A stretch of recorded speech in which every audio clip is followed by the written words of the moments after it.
Hello everyone, I am Dr. Disha Thakwani. I am the Senior Consultant Gynecologist at HCL Healthcare. And today, as we are celebrating the Breast Cancer Awareness Month, because October is celebrated as the Breast Cancer Month, I take the opportunity to discuss some important aspects about breast cancer. 1 in 8 women are diagnosed with breast cancer in their lifetime. So it can happen at any age and it can happen to males too. Now coming to the symptoms of breast cancer. So breast cancer can present to us with any lump, or there could be some nipple discharge. The nipple discharge could be bloody, milky or serous. Then there are skin changes. Then there could be asymmetry of the breast. Then there could be nipple inversion or eversion of the nipple. So if any of these symptoms are present, then you should check with your gynecologist immediately. If any of the above abnormalities are found and you are seeking your gynecologist, so the first thing your gynae would do is a breast examination to confirm your findings. And after that, an ultrasound breast is advised. Ultrasound breast is advised to all the females who are below 40 years of age. And apart from that, ultrasound breast also helps in differentiating a lump which is solid or cystic in texture. Then we have mammogram. Mammogram is basically the routine screening for breast cancer.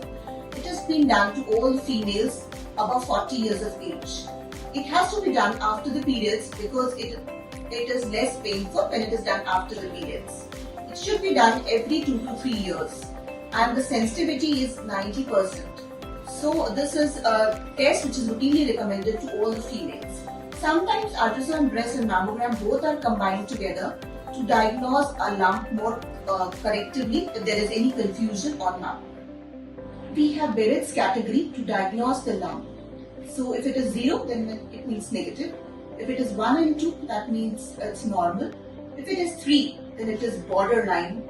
If there is 4, then that means it is suspicious and it needs a biopsy. And if it is 5 and 6, then it is more prone for cancer. Now the next investigation is FNAC, which is basically the fine needle aspiration cytology. It has 90% accuracy rate.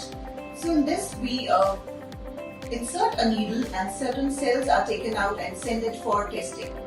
Sometimes FNAC is negative. In that case, we either have to repeat the FNAC or an excisional biopsy is done.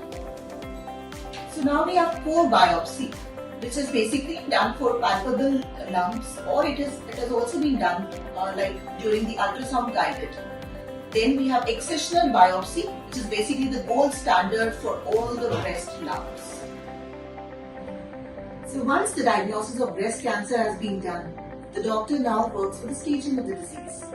The treatment depends entirely upon your stage, grade, size, and whether it is sensitive to hormones or not. Then what is your overall health, and your own preference matters too.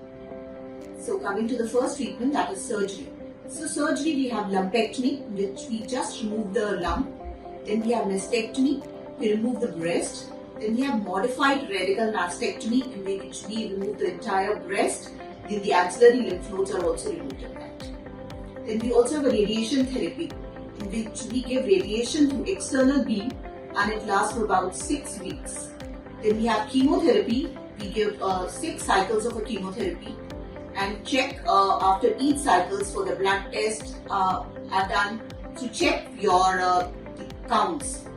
Then we have hormone therapy, which is basically a hormone blocking therapy for ER/PR positive receptors. Then we have targeted therapy, which is basically the drugs which focus on the protein that some breast cancer cells overproduce, which is basically the human epidermal growth factor receptor 2. Then we have immunotherapy, which is basically done when you have a triple negative breast cancer cells. So the treatment entirely depends upon many things. So this October, as we are celebrating the Pink October month, let's join hands and spread awareness among all the females regarding breast cancer. So if you have any abnormalities which I discussed above, please seek your gynecologist immediately. Thank you.